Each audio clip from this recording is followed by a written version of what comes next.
हमारे श्री हरि के भक्त भी बड़े ही निराले होते हैं। कभी कभी वो ऐसे भक्तों पर रिझ जाते हैं जिन्हें देखकर सुनकर लगता है कि ऐसा संभव ही नहीं है, ये व्यक्ति तो था ही नहीं, भक्ति के मार्ग पर चलने वाला, भगवान इनसे कैसे रिझ सकते हैं। आज की जो स्टोरी आप लोगों के सामने लेकर आई हूँ, आपका दिल गदगद हो जाएगा। कैसे एक भक्त ने भगवान को ही लूट लिया, भगवान के ही गहनों को चोरी कर लिया, लेकिन भगवान ने फिर भी उसके ऊपर अपनी कृपा और दया बनाए रखी। दोस्तों, आप इस स्टोरी को सुनोगे तो आपको पता चलेगा कि भक्ति का मार्ग क्या होता है, एक प्रण और एक निष्ठा क्या होती है। कहते हैं कि हमारे जो कार्य हैं, कार्य को करने की निष्ठा कितनी हमारी दृढ़ है, वो पता चलता है कि हमारी भक्ति कितनी अच्छी है, कितनी बढ़िया है। आपको सुनाती हूँ हरपाल भगत की वो कहानी, जिस कहानी को, जिस घटना को सुनकर मन बड़ा ही प्रसन्न होता है। चलिए भगत की जिंदगी में चलते हैं, यहाँ पर हरपाल की जिंदगी में चलते हैं। एक हरपाल नाम का भक्त होता है, वो भगवान श्री कृष्ण ठाकुर जी को बहुत मानता है, इतनी पूजा पाठ करता है और वो अपनी शादी नहीं होने दे रहा था। घर में एक ही प्रश्न बना रहा करता था कि भाई ये शादी कब करेगा। तो जो भी उसका रिश्ता लेकर आया करता था वो साफ मना कर दिया करता था। कई लोग पूछते हैं कि भाई तुम शादी क्यों नहीं कर रहे, तो यहाँ पर जो हरपाल है ये कहता है कि मैं शादी इसलिए नहीं कर रहा क्योंकि मैं भगवान की भक्ति करता हूँ। कल को अगर कोई लड़की आएगी या कोई कन्या मेरी जिंदगी में आएगी तो वो इस भक्ति पर सवाल खड़े करेगी और मेरी भक्ति यहाँ से ही खराब होनी शुरू हो जाएगी। मैं नहीं चाहता कि कोई ऐसी महिला या कोई ऐसी नारी मेरी जिंदगी में आए, मेरी भाग्यवान ऐसी आए जो मेरी भक्ति पर प्रभाव पड़े। सब लोग सुनकर हैरान हो जाते हैं कि भाई ऐसी महिला कहाँ से आएगी, ऐसी भाग्यवान इसकी कहाँ से ढूंढेंगे। तभी यहाँ का जो हरपाल होता है, इसके मामा का भाई, मतलब कुछ इस तरह से इसका छोटा मामा, वो एक रिश्ता लेकर आता है। हरपाल से कहता है कि हरपाल आज बिल्कुल तेरे टक्कर का रिश्ता लेकर आया हूँ। एक लड़की है, बहुत खूबसूरत है, और वो कहती है कि मैं ऐसे पुरुष से शादी करूंगी जो करीबन 1000 गरीब लोगों को भोजन कराए, 1000 संतों को भोजन कराए, उसमें सभी आने चाहिए, हर रोज उसका यही काम होना चाहिए। हरपाल धन और संपत्ति उसके पास बहुत हुआ करती थी, लेकिन खाने का विचार तो उसके मन में भी नहीं आया था। हरपाल सुनते ही प्रसन्न हो जाता है, अरे वाह, बड़ी भाग्यवान होगी वो तो, उसे तो जल्दी से जल्दी मैं बिना देखे ही, बिना गुण मिलाए ही उससे शादी करना चाहता हूँ। मामा कल ही मेरा ब्याह करा दो। और बड़े प्रसन्न होकर अपनी शादी के लिए तैयार हो जाते हैं। दोस्तों, यहाँ पर हरपाल तैयार हो जाता है, धूमधाम से शादी हो जाती है। हरपाल का घर पुराना अमीरों का घर था, घर में पैसों और दौलत की कोई कमी नहीं होती है। यहाँ पर शादी होने के बाद अब हरपाल कोई काम तो करता नहीं था, केवल भगवान की भक्ति और बुजुर्गों के पैसों पर अपनी जिंदगी काट रहा था। पत्नी जी जब से घर आई हैं, जब से हर रोज 1000 लोगों को भोजन कराना इस घर की एक परंपरा बन जाती है। पत्नी के कहने पर 1000 लोगों को खाना और भोजन कराया जाता है। दोस्तों, ये भोजन चलता रहता है, धीरे धीरे समय निकलता रहता है। हरपाल भी प्रसन्न होता है कि 1000 लोगों को हम रोज खाना करा रहे हैं, ये तो बहुत अच्छी काम है। लेकिन कहते हैं ना कि बड़े बड़े खजाने भी खत्म हो जाते हैं, अगर आप कमाई नहीं करोगे तो हरपाल का जो धन होता है वो खत्म होने लगता है। इसके बारे में हरपाल अपने पत्नी से भी चर्चा नहीं करना चाहता है कि अगर पत्नी से चर्चा करूंगा तो पत्नी ये कहेगी मैं इसे क्यों बताऊं, मैंने इससे वादा किया है और इस वादे को मैं अकेला ही पूरा करूंगा। अब जब घर के सारे सामान खत्म होने लगते हैं, पति को भी दिखाई दे रहा था, यानी पत्नी को भी, तो दोस्तों यहाँ पर अब हरपाल एक नया रास्ता चुनते हैं। रास्ता क्या होता है कि गांव में जो भी व्यक्ति बिल्कुल भगवान को नहीं मानता है, हरपाल अब उनके घर में चोरी करने लगता है, क्योंकि 1000 लोगों का पेट जो भरना है। जब वो ऐसे घरों में चोरी करता है, पता है आपको किस चीज की चोरी की जाती है? हरपाल 1000 संतों को खाना खिलाने के लिए दूसरों के घरों के आटा, दाल, चावल, इस चीज की, धन की चोरी नहीं की जाती है। आटा, दाल, चावल उनकी चोरी की जाती थी जो लोग बिल्कुल भी भगवान को नहीं मानते थे या भगवान के आश्रय में नहीं रहना चाहते हैं। इसी तरह से जब वो चोरी करने लगता है तो पूरे गांव में शोर मचने लगता है। भाई बड़ा अजीब चोर है, हर रोज चोरी करता है और हमारे आटा दाल चावल की चोरी करता है। ये तो बहुत ताज्जुब भरी बात है। अब गांव के लोग अपने घर पर पहरा बढ़ा देते हैं कि इस चोर को पकड़ के रहना है। ये चोर ऐसी हरकतें क्यों कर रहा है, हमारे घर का अन्न चुरा रहा है। अब यहाँ पर हरपाल के लिए मुसीबतें बढ़ने लगती हैं। मुसीबतें क्यों बढ़ने लगती हैं कि भाई उसने प्रण जो लिया था पत्नी से कहने का नहीं था। अब वो क्या करता है कि अब वो ऐसे लोगों को लूटने लगता है जो भगवान से नफरत करने लगते हैं। मेन उसका यही लक्ष्य था कि मुझे 1000 लोगों का हर रोज पेट भरना है। अब यहाँ पर इस सारी बात को देखकर जो ऊपर ठाकुर जी बैठे हैं ना, जो श्री कृष्ण भगवान हैं, वो बड़े प्रसन्न होते हैं, इतने ज्यादा प्रसन्न होते हैं। और वो अब सज रहे हैं, धज रहे हैं, अपने आप एक धोती पहनते हैं, कुर्ता पहनते हैं, 10 ही उंगलियों में और अंगूठे में अंगूठियां जो नगों से जड़ी हुई थी, पैरों में अच्छे ही मोटे मोटे करूले पहनते हैं, गले में सोने हीरे मोतियों के जवारात पहनते हैं, सोने की छड़ी हाथ में लेते हैं। दूसरी तरफ जो रुक्मणी माँ होती हैं वो कहती हैं कि आप इतना सज सबर कर कहाँ जा रहे हो। तो श्री कृष्ण भगवान कहते हैं, ठाकुर जी कहते हैं कि अरे मैं अपने एक भक्त को परखने के लिए, उसके मतलब परीक्षा लेने के लिए जा रहा हूँ। जब ये बात रुक्मणी जी सुनती हैं तो वो कहती हैं कि मैं भी आपके साथ जरूर चलूंगा, मतलब मैं भी आपके साथ चलूंगी, मुझे भी आपके भक्त के दर्शन करने हैं। कृष्ण कन्हैया मंद मंद मुस्काते हैं और कहते हैं कि प्यारी, हे मेरी प्रिय, तुम उस भक्त को पहचान नहीं सकती। वो भक्त थोड़ा सा विचित्र है, थोड़ी सी उसकी आदतें सबसे अलग हैं। रुक्मणी जी जिद करने लगती है, नहीं प्रभु, मैं कैसे नहीं पहचान सकती, मैं आपके साथ चलना चाहती हूँ, ले चलो ना मुझे अपने संग।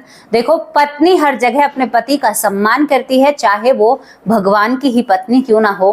अब इतना जब रुक्मणी जी कहती हैं तो भगवान एक शर्त रखते हैं, कहते हैं कि भाई मेरे साथ अगर चलोगी देवी तो तुम्हें सारे आभूषण पहनने हैं। देवी कहती हैं, अरे तुम्हारे भक्त से ही तो मिलना है, आप मुझे सोने चांदी के आभूषण पहनने के लिए क्यों कह रहे हो। तो यहाँ पर श्री कृष्ण भगवान कहते हैं कि वो वाला हार जरूर पहनना जिसमें 9 रत्न जड़े हुए हैं, वो हार तुम्हें जरूर पहनना है रुक्मणी।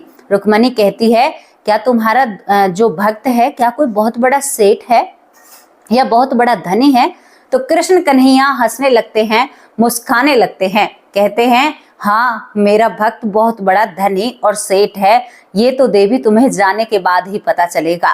कन्हैया बड़े सुंदर लग रहे थे, मन में आकृति बनाइए, कान्हा ने धोती पहन रखी है, जूती पहनी है, पैरों में करूला मोटे मोटे पहने हैं, हाथों में कई तरह के आभूषण हैं, गले में बहुत ही हीरे जवारातों का एक हार है, बहुत लंबी माला है, सोने की छड़ी है, चांदी का मतलब सोने का ही जो सर पे जो उन्होंने पगड़ी बनाई है उसमें भी सोने का काम हुआ है। आप सोच कर देखिए, पूरे सोने चांदी में लदे हुए, और रुक्मणी जी भी कम नहीं लग रही हैं, बड़ी खूबसूरत बड़ी सुंदर लग रही हैं, मानो देखकर इन्हें देखते ही रह जाएं। रुक्मणी जी ने भी अपना 9 रत्नों वाला हार पहना है आज, और पूरा सोना चांदी पहन लिया। दोनों पहनने के बाद जब यहाँ पर जो ये भक्त होता है वहां पर दोनों पति पत्नी प्रकट हो जाते हैं, यानी कृष्ण भगवान और रुक्मणी माँ। तो वहां पर जब ये प्रकट होते हैं तो प्रकट होने के बाद हरपाल आज किसी की तलाश कर रहा था। हास्य योग में बताऊं तो हरपाल किसी मुर्गे की तलाश कर रहा था कि भाई मुझे मेरे संत आज भूखे रहेंगे, 1000 संतों का पत्नी से वादा किया है और आज घर में खाने तक को कच नहीं है। लोगों ने अपने घरों पर पहरा लगा दिया है, लोगों के घर से भी चोरी नहीं कर सकता। आज तो जो राहगीर आएगा उसे ही लूटा जाएगा। अब कई राहगीर निकल जाते हैं, जो भी निकलता है, राधे राधे हरपाल भैया क्या कर रहे हो। कुछ लोग कहते हैं राधे राधे भाई कैसे बैठे हो, हरे कृष्णा हरे रामा सब करते हैं। हरपाल कहते हैं कि जो भी भगवान का नाम नहीं लेगा उसे आज लूटा जाएगा और उससे आज मतलब सब कुछ किया जाएगा। दोस्तों यहाँ पर क्या होता है, उसके बाद यहाँ पर श्री कृष्ण भगवान और माँ रुक्मणी दोनों एक साथ छनछनाते हुए आगे बढ़ते चले जाते हैं। हरपाल के कान खड़े हो जाते हैं। हरपाल के कान जब खड़े होते हैं और हरपाल जब उनकी तरफ देखता है तो हरपाल की आंखें चौंधिया जाती हैं। भाई इनके पास तो इतना सोना चांदी है कि करीबन 20 साल के लिए मैं संतों का पेट भर सकता हूँ। 20 साल के लिए जरूरतमंदों को खाना खिला सकता हूँ। इन्हें जरूर लूटूंगा अगर इन्होंने ये नहीं कहा कि भगवान कुछ है। यहाँ पर आगे से हरपाल कहते हैं कि जय श्री कृष्णा, राम राम भैया, कहाँ जा रहे हो? तो यहाँ पर एकदम से जो श्री कृष्ण भगवान है वो डांट कर पड़ते हैं, हट, किसका नाम ले रहा है? कौन कृष्ण भैया, कौन राम? ऐसा क्यों बोल रहा है? कोई भगवान नहीं होते, तुम तो बेकार की बातें कर रहे हो। कौन सा भगवान? कोई भी भगवान नहीं होता। हरपाल को गुस्सा आता है, अरे कितना विचित्र इंसान है, भगवान की ऐसे बेइज्जती कर रहा है। तभी यहाँ पर कृष्ण भगवान बोलते हैं कि मैंने तो इस गांव के बारे में, भैया हम तो यहाँ से जा रहे हैं, मैंने इस गांव के बारे में सुना है, कोई हरपाल नाम का व्यक्ति है और वो चोर है। अरे अरे राम राम, तुम ऐसी बातें कर रहे हो, तुम भगवान को याद कर रहे हो, ये हरपाल कहता है राम राम करते हुए। तो यहाँ पर कृष्ण भगवान कहते हैं, क्यों, तुम्हारे गांव में क्या कोई चोर नहीं है? हरपाल कहते हैं कि अगर आपको किसी चोर से डर लग रहा है तो एक काम करो, मैं आपको दूसरे रास्ते से ले जाऊंगा, दूसरे रास्ते से ले जाकर आपको रास्ता पार करा दूंगा, उस चोर से आपका सामना भी नहीं होगा। देखो कितनी विचित्र लीला है। प्रभु मंद ही मंद मुस्काते हैं। रुक्मणी कहती है कि ये क्या हो रहा है। वो कई सवाल लेकर खड़ी हुई थी लेकिन भगवान के आगे बोल नहीं सकती है। दोस्तों यहाँ पर हरपाल कहता है कि अगर आपको बुरा ना लगे सेठ जी, तो मैं आपसे एक बात कहना चाहता हूँ, मैं आपको जंगल के अंदर का रास्ता तय करा दूंगा। आप मुझे अपने हाथ से एक अंगूठी उतार कर दे दीजिए, जिससे मेरे घर पर 1000 संत बैठे हुए हैं, मैं उनको भोजन कराकर यूं गया और यूं आया, आज मैं वहां पर उपस्थित नहीं रहूंगा, खाना देकर पत्नी आप सब कुछ संभाल लेंगे। भगवान सब कुछ देख रहे थे, अपने हाथ से एक अंगूठी उतारते हैं और हरपाल को दे देते हैं। दोस्तों हरपाल भागा दौड़ा जाता है, मन में यही विचार है, इस व्यक्ति को तो छोड़ना नहीं है, सोने की छड़ी है, मेरा तो 20 साल का काम चलेगा। दोस्तों भागकर सब सामान लेता है और सामान लेकर पत्नी से कहता है कि आज संतों की सेवा तुम्हें करनी है, मैं किसी काम से बाहर जा रहा हूँ, बहुत जरूरी काम है। चलिए दोस्तों वहां से यहाँ आ जाते हैं। यहीं पर सेठ और सेठानी बैठे हुए पाते हैं, जो हमारे ठाकुर जी और ठकरानी होती हैं। उठाकर कहता है कि चलिए सेठ जी, आपको महफूज से इस गांव का रास्ता पार करा देता हूँ। घने जंगल में जब हरपाल श्री कृष्ण भगवान और रुक्मणी माँ को लेकर पहुंचते हैं, तभी यहाँ पर अपनी लाठी को और हुकार भरने लगते हैं। हुकार भरते हुए मूंछों को ताप देते हैं, मुड़ासा जो लगा रखा था उस मुड़ासे को जमीन पर बिछाते हैं और कहते हैं कि वो हरपाल मैं ही हूँ। अब रुक्मणी कहती है कि अरे ये तो भगवान के भक्त हैं, ये कैसे भक्त हैं? तभी यहाँ पर कृष्ण भगवान डरने लगते हैं, कांपने लगते हैं। रुक्मणी मैया डरती नहीं है, वो कैसे डरेंगे? कृष्ण भगवान साइड से कोहनी मार रहे हैं, अरे मेरे भक्त के आगे तुम डरो, तुम डर क्यों नहीं रही हो? डरने की एक्टिंग करो। रुक्मणी जी कहती है कि देखो त्रिलोकनाथी किसी से भी नहीं डरते हैं और यहाँ इस व्यक्ति के आगे डर रहे हैं, अब इनमें भी कोई लीला होगी। तो रुक्मणी जी भी डरने लगती हैं। दोस्तों यहाँ पर वो पल्ला बिछ रहा था, यहाँ पर कहते हैं कि मैं संतों की सेवा करता हूँ और जो लोग अधमी और पापी और अधर्मी होते हैं उनसे लूटकर संतों को भोजन पान कराता हूँ।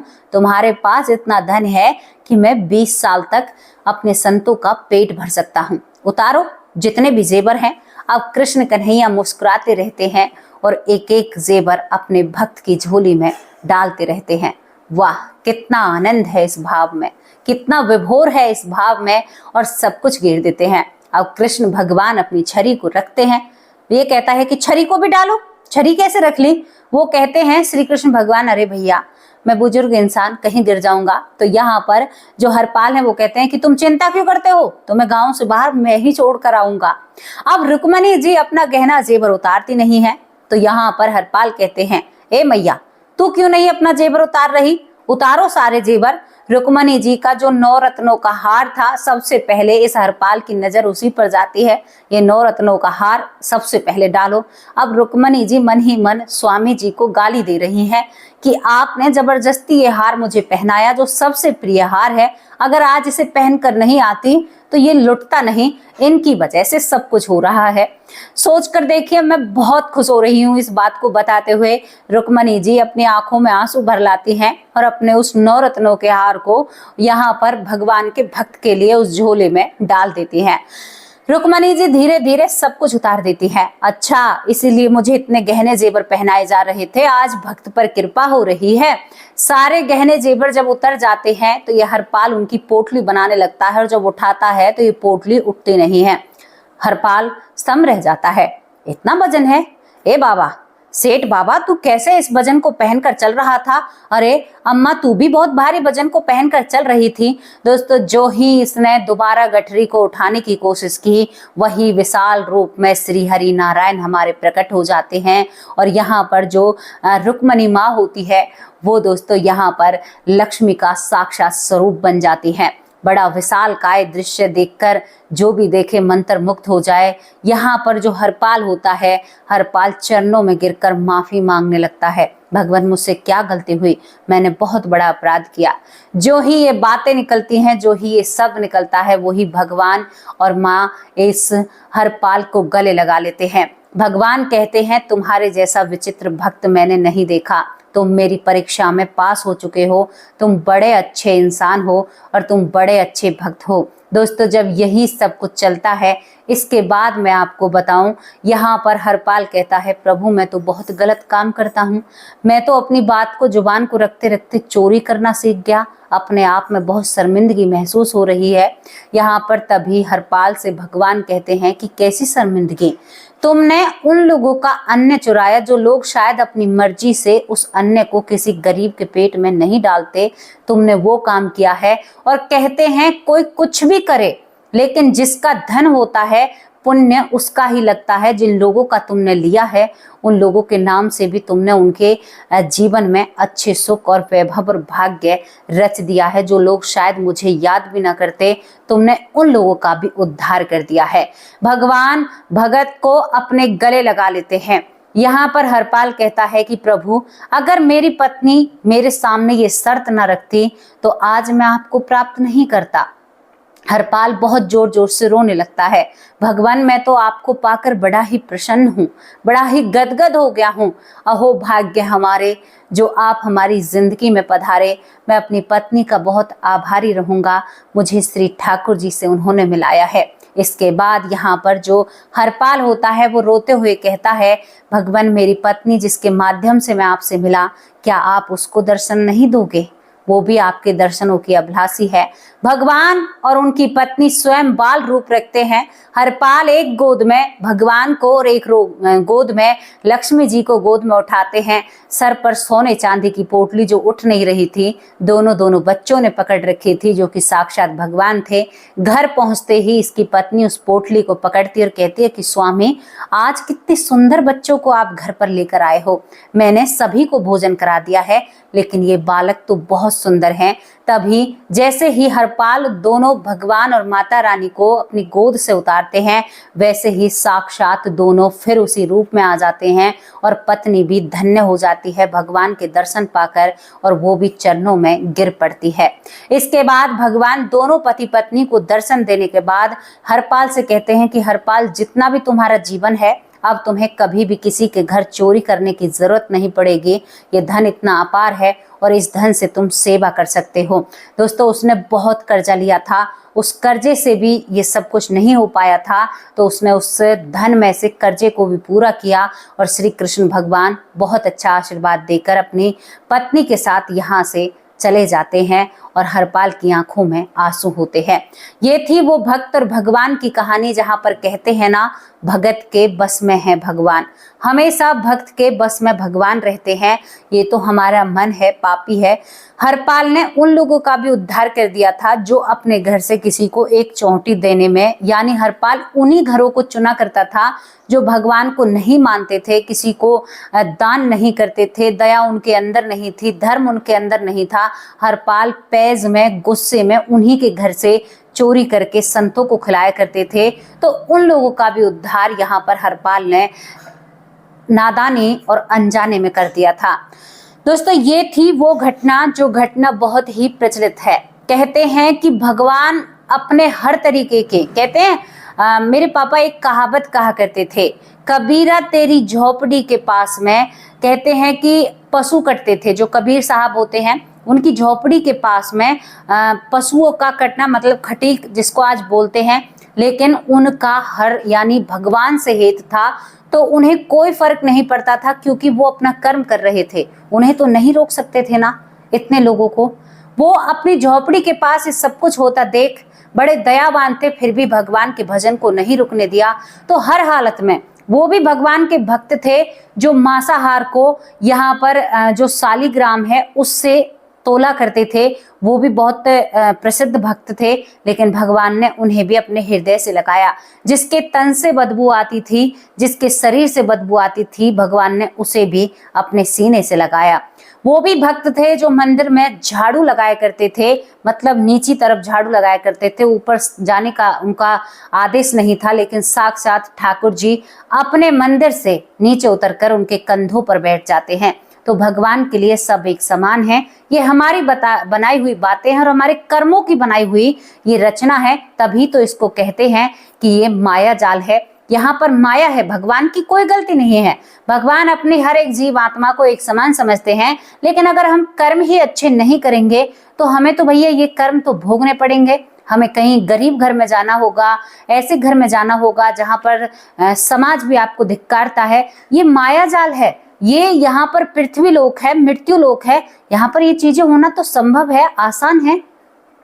लोग बदलने की कोशिश करते हैं, हर तरीके से बदलने की कोशिश करते हैं, लेकिन कैसे बदल सकते हो? जिसने रचा है बदलेंगे तो वो ही। कैसी लगी आपको ये प्यारी सी स्टोरी? अपनी राय कमेंट बॉक्स में जरूर रखना। अब आप लोगों से विदा लेती हूँ, शाम के वक्त हाजिर होंगे एक सच्ची अच्छी स्टोरी के साथ। तब तक के लिए नमस्कार, जय हिंद, जय भारत।